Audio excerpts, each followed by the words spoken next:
Hello everyone and welcome back to my channel, and if you're new here, thank you for joining me. I'm Katie and I had a delivery and it's of these little sample packs of Stonehenge watercolour paper. There's three types. We have the hot press, cold press, and they're at £140. I'm not sure what that translates into the GSM, and we've also got a rough texture one, and right now I can't think for the life of me what the weight of that paper is, but it's thick and it's nice. Today I'm going to be using the cold press, not the rough one, just the cold press in the sample sizes, and as you can see on screen, what I've done is a preliminary sketch and I'm just tracing it through onto 6 little tiny sheets. I thought this would be a great way to experiment with a few watercolour palettes that I've got at the moment, well 6 to be precise, and I wanted to see if I could create a consistent picture using all of the paints separately on each page. I also wanted to use a bit of texture technique. Again, this is all just playing around, which is what it's all about, right? And what I'm doing on the screen at the moment is just applying this lace cutout tape, and I'm just going around with a knife, just cutting in to where the character's hair is and some of the other features so it doesn't overlap. But I want to see if this lace tape behaves like a washi tape does. It was really fiddly to try and get it to sort of mould around the character, so I ended up carrying it on over her shoulder, but where her hair is and her cheeks are, it's not gone over. And I just wanted to check if it would behave the same, because it's an actual plasticky tape. It's like a sellotape but not sticky like a sellotape or a sticky tape, so I wanted to see if it would work without ruining the paper. But of course I'm not going to spoil that, and you're going to have to just check that out at the end of the video when I peel it all back. So the 6 palettes that I am using for this little challenge is the Stuart Semple ones, which I didn't rate all that much when you saw that video. The Paul Rubens set. There's a set I got off Amazon called Superior. There is the Winsor & Newton Cotman travel set, the White Knight set, and a Daler-Rowney Aquafine set. So let's see which ones hold up and if I can keep them all pretty consistent. So the first little set that I'm using is the Superior set, and I believe it was from Amazon. My husband bought this for me for Christmas a couple of years ago because I wanted to get back into watercolours, and although I already had the Cotman ones in, I wanted something with a few more colours to it rather than the standard set, which there's nothing wrong with, but I was feeling lazy. And I also was about to travel the world, and I just wanted to make sure I'd got every colour I needed and I could travel quite lightly without having to have a palette mixing everything up. So this little set was ideal. As far as any technical information goes, I don't really know that much. It didn't come with any information about the paints themselves. I mean, I suppose I could look them up, but this wasn't for best work, you could say. It was just for sketch pads and purely my own entertainment. Now, I personally think this is quite a decent little watercolour set. You've got a good selection of colours, they're not all too similar, they go on the paper quite nicely as well, and they were quite inexpensive. I couldn't tell you the price, but I've spent far more and got far less for it, as I'm sure if you've watched any of my recent videos you'll know. I wanted to make sure that the colours would remain, well, I wanted to make sure it was going to be a fair challenge, so I kept the colour palette quite restricted, and I've gone for pinks, reds and purple and blue tones, and that's something I can achieve with all of the palettes. I've kept the little flower in our figure's hair quite simple, and I've also used a flesh tone for it, mainly to just try and practice getting a flesh tone, you could say, but also I want it to stand out from the background, and I also want it to stand out from that pattern if it works. I'm also pleased to announce as well that I finally replaced my Rigger liner brush as my last one had died. I've been covering an art shop for the past week, and I've also got another week to go, which is why this video is a little late going up. I just haven't quite had the time to get things done as quickly as I wanted to. So please bear with me, everything will go back to normal, whatever that was, in the following weeks. So we're moving on to the next palette, which is the Winsor & Newton Cotman watercolour, and this kind of holds a little place in my heart for me. Now, this isn't my original set because that was a million years ago, but when I had my first, you could say, proper watercolour set, and I'd moved up from children's paints, this little set was what I had to start off with. And I remember saving all of my pocket money up for it, and it was quite expensive compared to children's paints. It would either be Crayola or non-branded paints, and they were okay, but I wanted to up my game a bit. I was getting into art, so this is why they have a bit of a place in my heart for me. Now, this isn't the original set, like I said, but it's always been a bit of a go-to. It's something I've always come back to, and I know how it's going to behave. So I've got good vibes towards this palette, is perhaps what I'm trying to say. It was quite easy to match the colours, even with a restricted amount to choose from, but all in all, it was pretty good. The Stuart Semple set from Culture Hustle.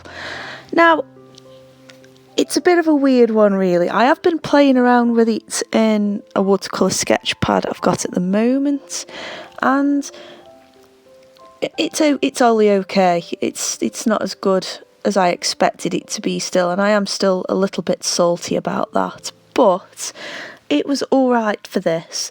The colours matched up pretty well.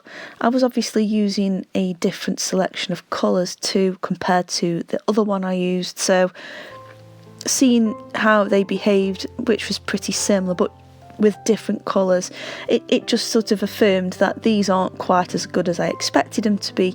However, for this little challenge, they worked out alright. I got a nice skin tone for the character, and the vibrant hues in her hair were quite good as well. They weren't as muddy as the blue tones perhaps, so maybe there is a little bit of faith for this palette still, and I can use it for warmer tones and obviously not build it up like I would with a proper watercolour painting that I was doing.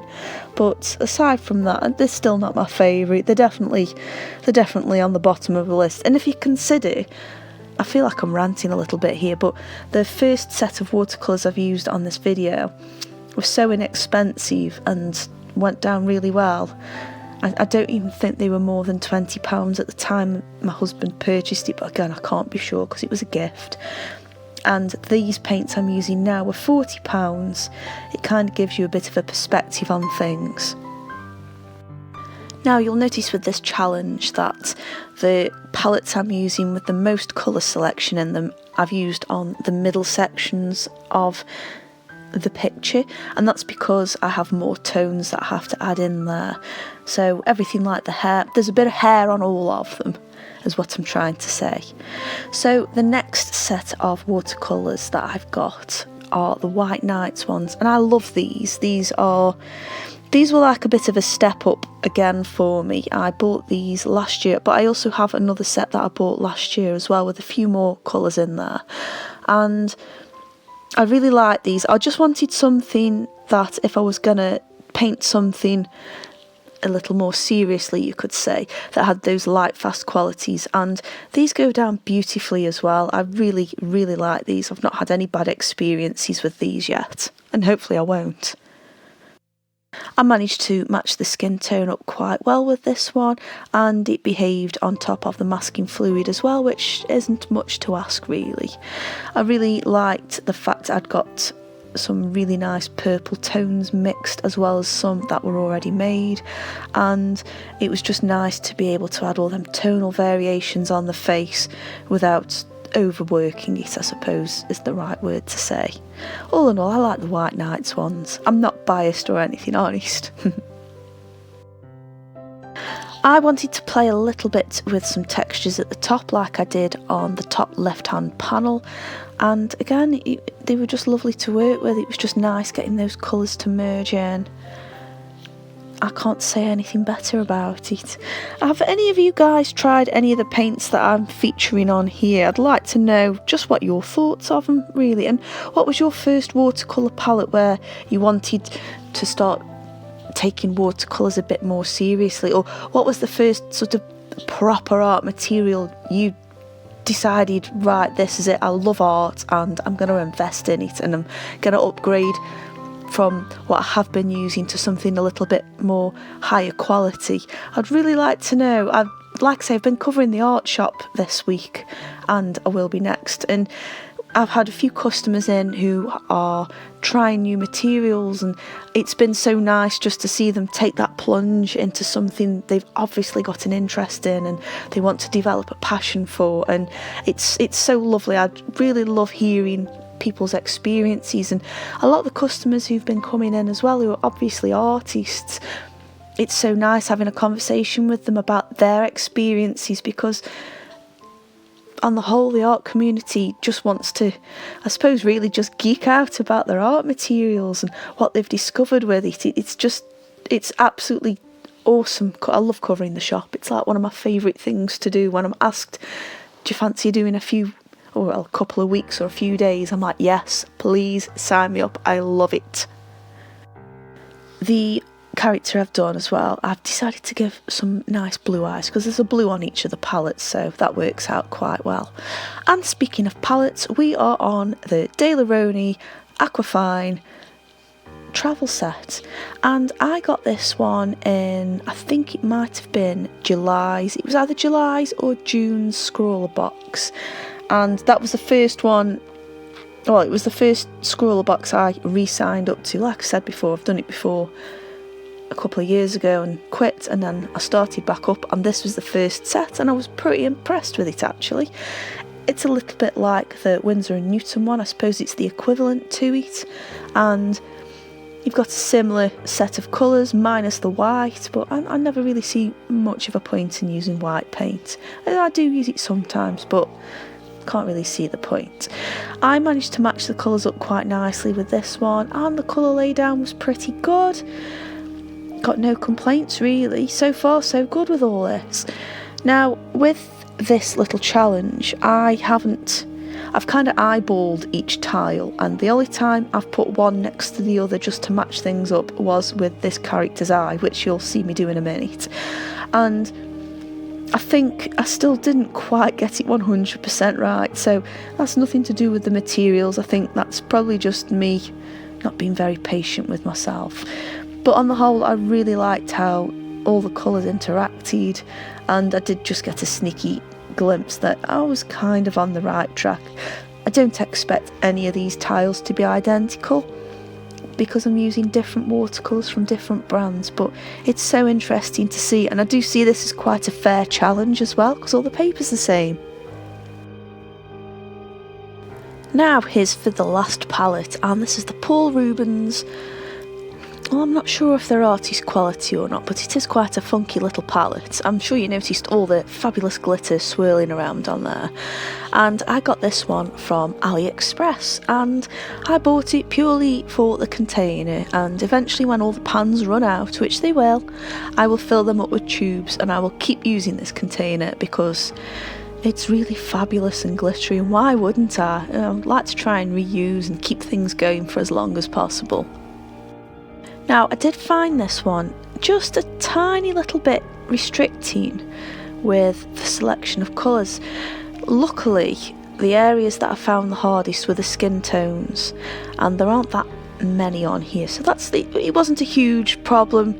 It's not massively a big deal, but if I've got to be critical of it, it was just hard perhaps matching that skin tone. And that's not to say you can't make skin tones with it, but I think I might have just made her a little bit too fair.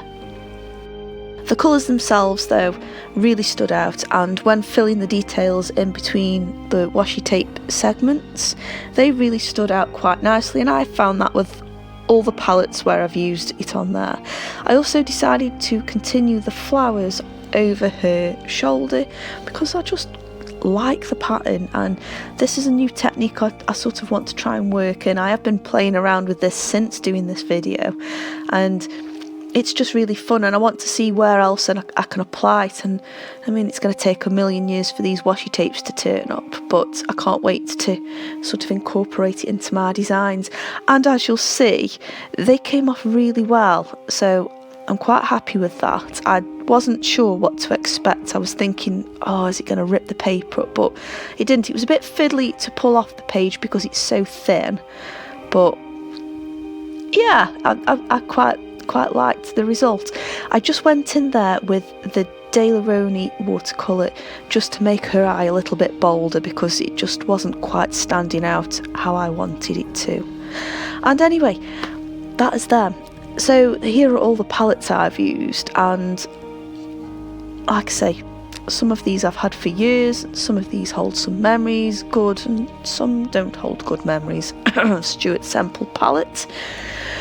But let me know in the comments which tile was your favourite, and also if you ever plan on doing this, you don't need to buy the Stonehenge set to do this, you can just cut your own watercolour paper up. Anyway, thank you so much for watching, and I hope you've enjoyed this video. If you have, please give me a thumbs up, really appreciate it. Don't forget to subscribe as well if you haven't already, and if you've got anything to say, just whack it in the comments and I'll have a look through and I'll get back to you. Anyway, I will see you on the next video, so take care guys, bye!